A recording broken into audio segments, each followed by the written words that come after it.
911, what's your emergency? What's your emergency, sir?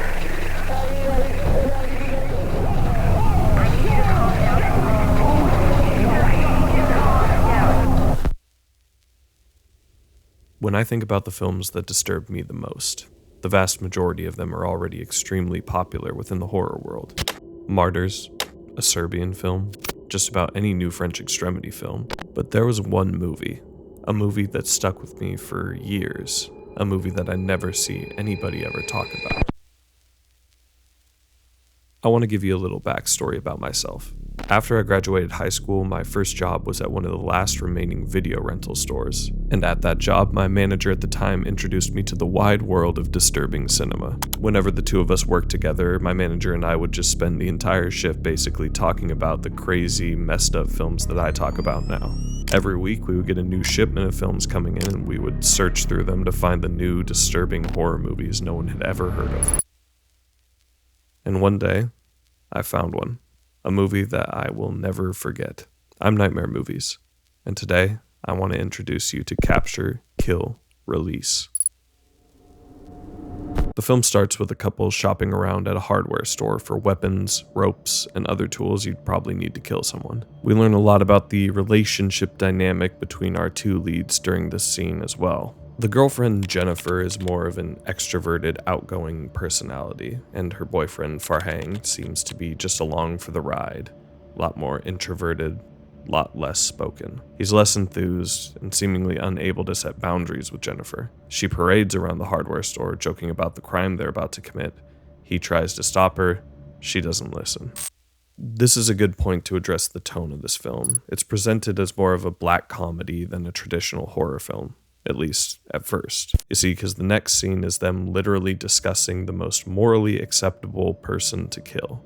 They argue if it's okay for them to kill a teenager because they're annoying anyways and no one would really care. Farhang even tries to make the argument that it might be sexist for him to kill a woman, and he also doesn't want to be seen as a creep. After discussing who they think they should kill, they head back to their apartment and they discuss how they're going to dispose of the body in the bathtub. The tone of the film is definitely more in line with films like Creep or Man Bites Dog, and just like those films, this movie takes a dark turn very quickly.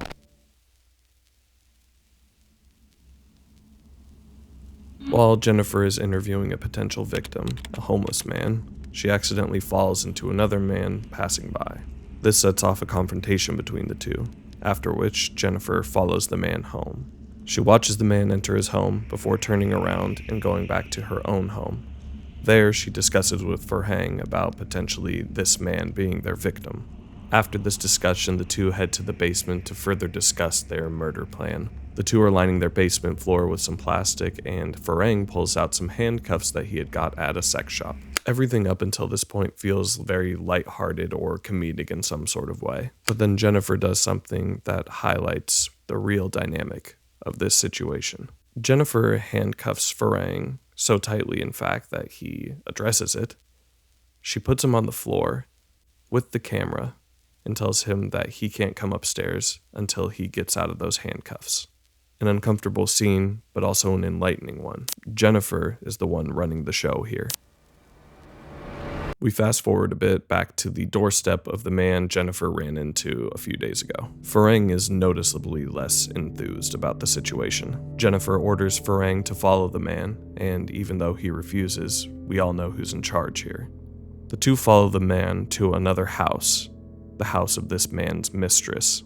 From inside the car, Jennifer mocks the man, Farhang again visibly upset. He states that she's making this way too personal. They argue back and forth about whether they're going to kill this man or not, and Jennifer finally folds. They'll find someone else to kill. I'm going to give a bit of a warning for my animal lovers for this next scene, because this is where I understood just how serious Jennifer is about this. Jennifer wakes Farhang up in the middle of the night to go catch a stray cat. Once they bring the cat inside, Jennifer states, "If you can't do this to a cat, how are you going to do it to a person?" The next few minutes are spent tormenting Farhang and the audience with the idea of her killing this cat. After an excruciating wait, Jennifer fills up the sink and begins to drown the cat. It struggles in the sink and Farhang begs her to stop, but she doesn't. The cat sits there, motionless in the water, and Jennifer taunts Farang, and she states, "Oh, baby, was that hard? Just a fucking cat. Ugh. Be such a baby. It's gonna be a lot easier with a person, don't worry." So, moving forward, do you remember that homeless guy that Jennifer was interviewing earlier? Well, she decides to invite him over for dinner. And once Farang arrives home from work, he's shocked. It's obvious he didn't expect things to be moving forward this quickly. I don't think he thought they were actually going to kill anyone. Now, what follows is one of the most tense scenes I have ever watched, as all three of them just sit at the table and enjoy dinner. Farang and all of us watch and are completely unsure of what Jennifer is going to do next. Did she poison the pork chops? Is she going to kill him with an axe? The next 30 minutes contain some of the most haunting scenes I have ever watched, and this is the reason that I remember this movie to this day. After drugging Gary, Jennifer and Farang tie him up in their basement, and once he wakes up, Jennifer strangles him to death. We see every second of it. We watch the life leave this man's eyes, and it is horrifying. Farang filming as this man slowly dies in front of him. Jennifer is excited, almost high off of the experience. She just got to fulfill her ultimate wish, and the two of them, together, killed this man. What follows is a 20-minute scene of the two of them cutting Gary apart, limb by limb, and burying and burning the remains of him. All of this shown in its entirety. And now, obviously, I can't show it on YouTube, but just have a listen.